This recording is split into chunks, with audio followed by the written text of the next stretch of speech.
Bonjour et bienvenue sur opentuto.com. Dans cette vidéo, nous allons voir un design pattern en fait qui est utilisé par le framework Spring. Tout d'abord, nous allons commencer par une petite définition. C'est quoi l'injection de dépendance? L'injection de dépendance est un design pattern qui nous permet de supprimer les dépendances entre le code. Ce dernier facilite la gestion de l'application, le test et la maintenance. Il rend le couplage du code faible.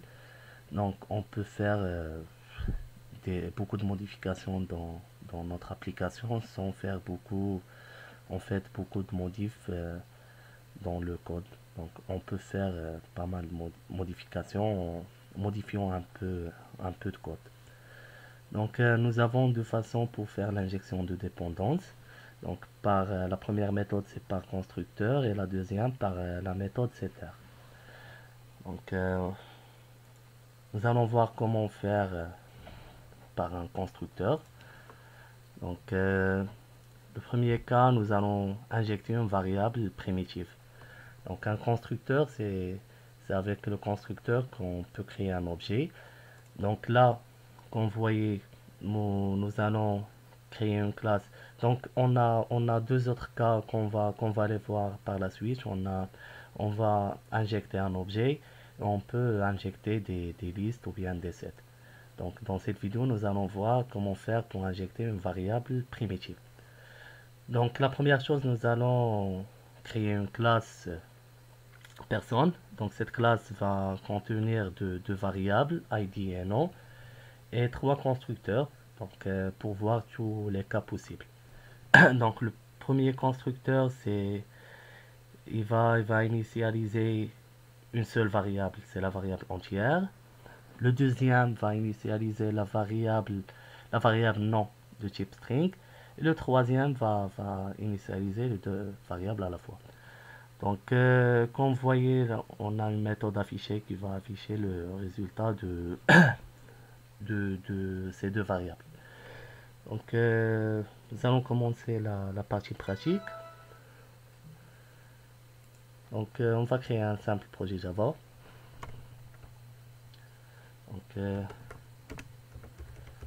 Spring TI.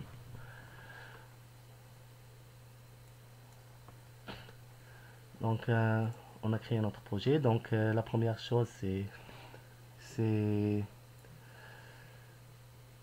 importer les fichiers jar nécessaires.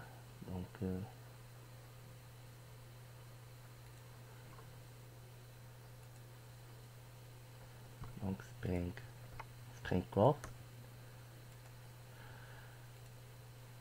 C'est bon. Nous allons créer la classe personne.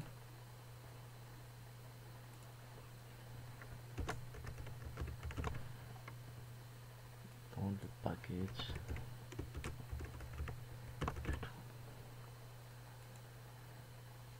On va faire un copier-coller.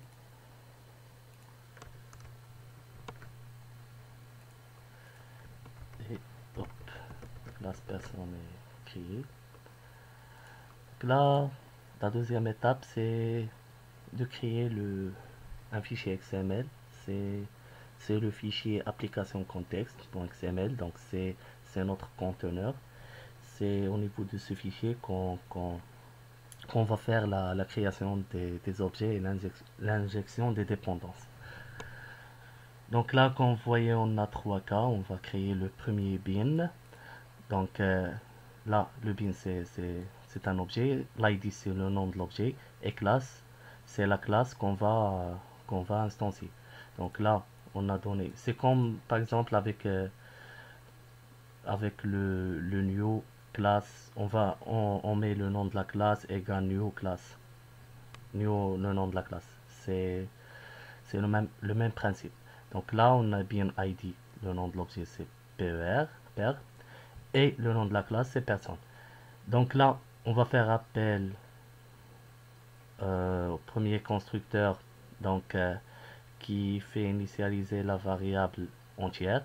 Donc en fait, pour faire l'injection de dépendance avec un constructeur, on utilise la balise constructeur arc. Donc là, value, c'est on va mettre la valeur et le type int. Donc si on va pas mettre le type, il va appeler le deuxième constructeur. Le type par défaut, c'est string. Donc là, on va faire un cas pratique. On va créer notre fichier XML.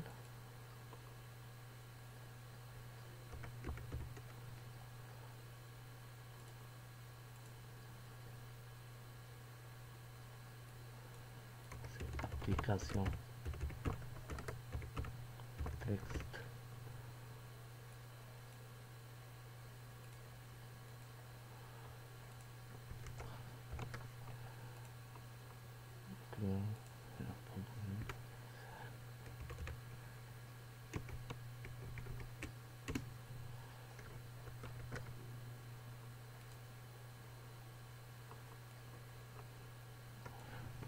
Donc on va supprimer tout ça.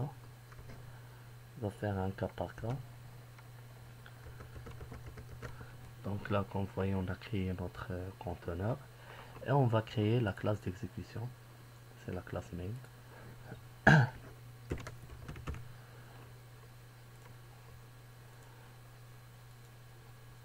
Donc là, comme vous voyez la classe main.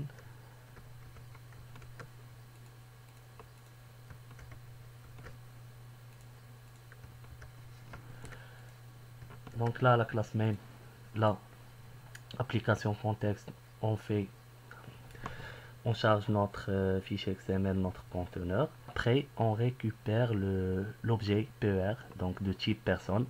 Et après, on appelle la méthode pour afficher le résultat.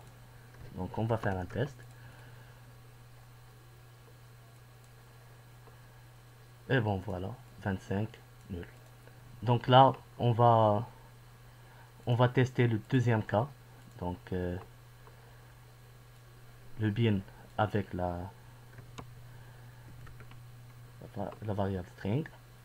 Donc là, quand vous voyez 25, nul. Parce qu'on n'a pas initialisé la variable string. Donc le deuxième cas. Donc quand vous voyez la création de l'objet et l'injection de dépendance. On a injecté la variable non. Donc on va exécuter l'application. Quand vous voyez 0, parce qu'on n'a pas initialisé la variable entière. Et Open Tuto. Et le dernier cas, bien sûr, c'est les deux variables à la fois.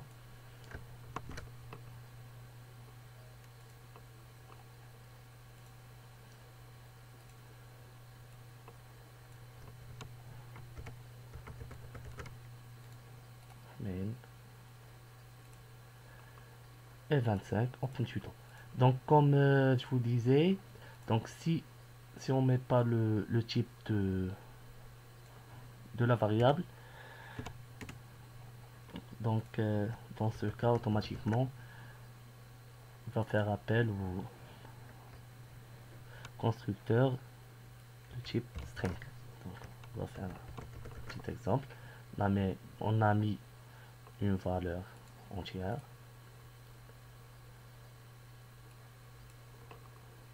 Et comme vous voyez, donc c'est la variable string qui est initialisée et non la variable int.